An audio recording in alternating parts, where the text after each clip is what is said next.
சொல்ல முடியாது.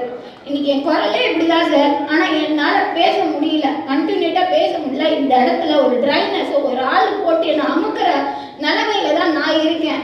என் 4 வயசு பொண்ணு 6 நாளாக ஃபீவரில் இருக்கு. போய் ஹாஸ்பிட்டலில் கேட்டால் குழந்தை ரொம்ப பயந்து இருக்குமா, அதனால தான் ஃபீவர் இருக்கு. நேற்று போய் 2 இன்ஜெக்ஷன் போயிட்டு வந்தேன். என் 4 வயசு 5 வயசு குழந்தைக்கு 2 இன்ஜெக்ஷன் போட்டு வந்தேன். இன்னுமே ஃபீவரோட டெம்பரேச்சர் குறைய மாட்டேங்குது. குழந்தைங்கன்னா பயந்து இருக்கு சார், தூங்க முடியல. அந்த குழந்தை